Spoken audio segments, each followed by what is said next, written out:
नमस्कार, ओम शांति। बहुत बहुत स्वागत और अभिनंदन आप सभी का 2 फरवरी 1970 की अव्यक्त मुरली चिटचैट में। तो आज प्यारे शिव बाबा ने आत्मिक शक्ति, उसकी परख और जीवन में एक्यूरेसी लाने पर बहुत सुंदर स्नेह भरी शिक्षाएं दी हैं जो सचमुच रूह को छू लेती हैं। ओम शांति। हाँ, आज बाबा ने जैसे दिल खोलकर अपनी श्रीमत दी है। खास तौर पर ये समझाया कि हमारी ये आंखें महज देखने के लिए नहीं है, अच्छा, बल्कि ईश्वरीय शक्ति, बाबा के प्यार की रोशनी फैलाने वाले प्रोजेक्टर्स हैं। अरे वाह, प्रोजेक्टर वाली बात तो बहुत गहरी है ना? जैसे पावरफुल प्रोजेक्टर से चित्र बिल्कुल साफ आता है, बिल्कुल साफ। वैसे ही जितनी रूहानियत बढ़ेगी उतना ही इन आँखों से बाप दादा और तीनों लोगों का साक्षात्कार स्पष्ट होगा। मतलब ये अनुभव दूसरों को भी हमारी नजरों से होने लगेगा। हाँ बिल्कुल।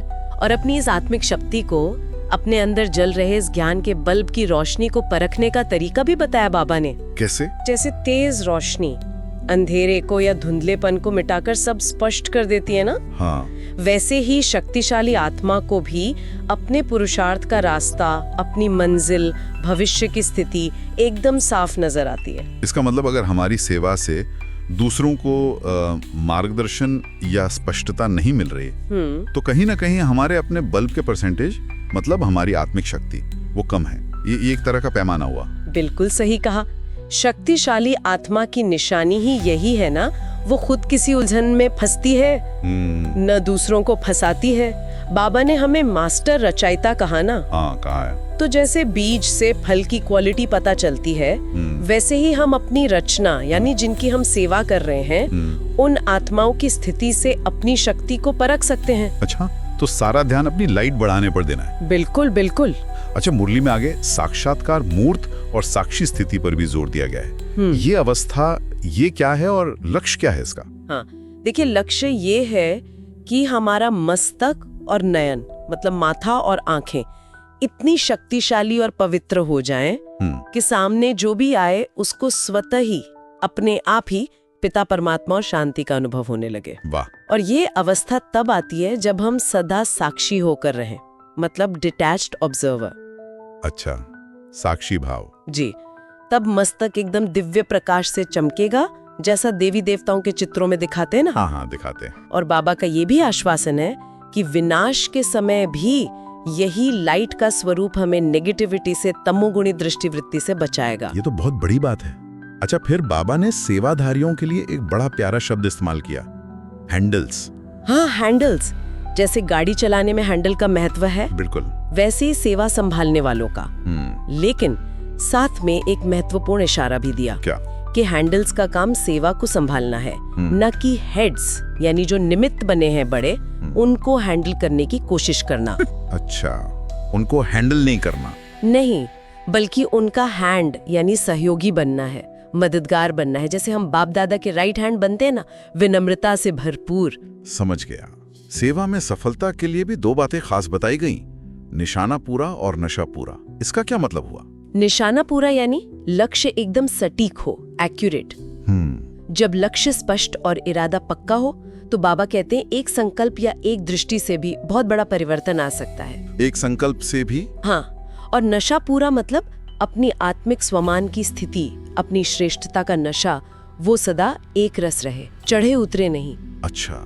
जब ये आत्मिक नशा बना रहेगा ना, तो निशाना अपने आप सटीक लगेगा। हाँ, ये बात तो है। नशा होगा तो निशाना लगेगा। और सर्विसेबल की परिभाषा तो कमाल की है ना? जिनका 1 सेकंड और 1 संकल्प भी सेवा के बिना ना जाए, चाहे वो अपनी उन्नति की सेवा हो या दूसरों की। जी। और मुख्य फरमान क्या है? निरंतर याद में रहो। निरंतर याद। पुरुषार्थ में जो सबसे बड़ी रुकावट आती है, व्यर्थ संकल्प। हाँ, ये तो बहुत तंग करते हैं। बिल्कुल। उससे बचने का बाबा ने बड़ा, मतलब सरल और गहरा उपाय बताया। क्या उपाय? कहा, कभी रेस्ट में मत आओ। रेस्ट मतलब आराम? हाँ, मतलब आलस्य या ढीलेपन में नहीं आना, और खुद को सदा गेस्ट समझो। गेस्ट, मेहमान? हाँ, हम इस दुनिया में मेहमान हैं, मालिक नहीं, ये भाव रखो।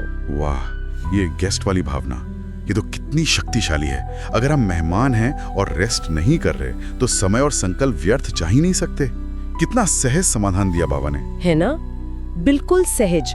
और अंत में बाबा ने हम सबको प्रेरणा दी कि अब सिर्फ सर्विसेबल या एक्टिव नहीं रहना है, तो फिर अब पावरफुल और एक्यूरेट बनना है। पावरफुल और एक्यूरेट। हाँ, मनसा वाचा कर्मणा, मतलब हर संकल्प, बोल और कर्म तीनों में सटीकता लानी है, एक्यूरेसी। तो कुल मिलाकर आज बाबा ने हमें अपनी आंतरिक शक्ति को पहचानने, बढ़ाने और उसे परखने की विधि बताई। जी। सेवा में सफलता के लिए निशाना और नशा बढ़ाने पर जोर दिया, व्यर्थ संकल्पों से मुक्त होने के लिए गेस्ट भाव अपनाने की युक्ति दी, और निरंतर याद में रहकर पावरफुल और एक्यूरेट बनने का बहुत स्नेह भरा आह्वान किया। जी, बाबा की हर शिक्षा प्रेम और शक्ति से भरपूर है, हमें अपनी सबसे श्रेष्ठ स्थिति तक पहुंचने के लिए प्रेरित करती है।